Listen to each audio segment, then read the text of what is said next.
අපි හැමෝටම තිබුණා ලස්සන ළමා කාලයක්. අපි මේ ළමා කාලයට ගොඩාක්ම ආදරේ. ඉස්කෝලේ ගිහින් ඇවිල්ලා හවසට එකතු වෙලා ශ්‍රී ලංකාව කරපු වැස්සේ තෙමිතෙමි බෝල් ගහපු කිසිම ප්‍රශ්නයක් නැති වගකීම් කියන දෙයක් අපිට දැනුන්නේ නැති. සල්ලි ප්‍රශ්න අපිට තිබුණේ නැති. හරි සුන්දර ළමා කාලයක්. එක එක්කෙනාගේ යාළුවන්ගේ එක්ක වෙලා බත් ටික එකට අනාගෙන කාපු හරි ලස්සන කාලයක් තිබුණා. ඒ කාලෙ පුතේ වගේම තමයි දැනුත් ඒ කියන්නේ අපි දැන් රේතු මහත්මයෙක් කියන්නේ යන්නේ. එතකොට අපේ යාළුවෝ දැන් ගොඩාක් අය අපින් හැරිලා මැගෑරිලා එක ජොබ් වලට ගිහිල්ලා නැත්නම් රට ගිහිල්ලා ගොඩාක් එහෙනේ විසිරිලා අපි. විසිරුණාට ඒ යාළුකම් තාම හදවතේ අපේ තියෙනවා. ඒ හදවතේ තිබුණත් ඕගොල්ලෝ රිපිරේ උනාට පස්සේ පාරදී ඒගොල්ලෝ දැක්කට මෙන්න මේ දේවල් කරන්න යන්න එපා. මේ දේවල් කරාම ඒ යාළුවෝ හෝ ඔයාට හෝ වෙනත් පුද්ගලයෙක්ට අනුතුරක් වෙන්න ඉඩකඩ වැඩි. ඇයි එහෙම කියන්නේ? මේ බලන්න බෝඩ් එක දිහා. ඔයාගේ වාහනේ මෙතන යාළුවෝ දැක්කම යාළුවෝ ඇවිල්ලා මෙහෙම නවත්තනවා. නවත්තන දෙන්නත් එක හොඳ බරක් අයියා. එතකොට පිටිපස්සේ යන කට්ටියට යන්න වෙන්නේ එහා පැත්තේ මං දියුවේ. නැත්තම් හෝ මෙතන ඔයාගේ වාහනේ මෙතන නවත්තලා යාළුවෝ මෙතන නවත්තලා.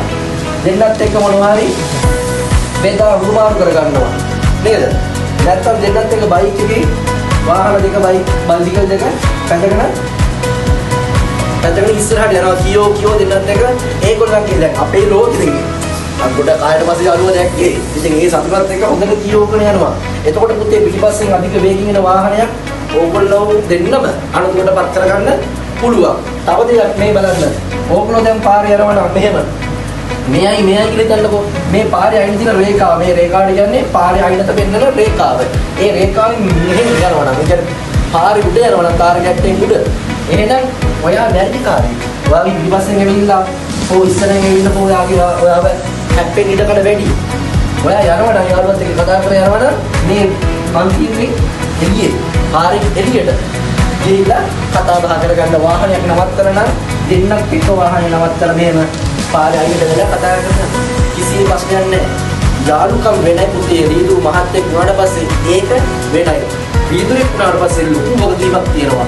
ඔයාගේ විතරක් නෙවෙයි ජීවිතේ පුතේ පාරේ යටි අය මේ සමාජයේ සෑහෙන පිළිකාවක් කියලා තියෙන මේ අනුතුරු දවසකට පුද්ගලයන් 7 දෙනෙක් මේ පුංචි රටේ මේ දෙනවා.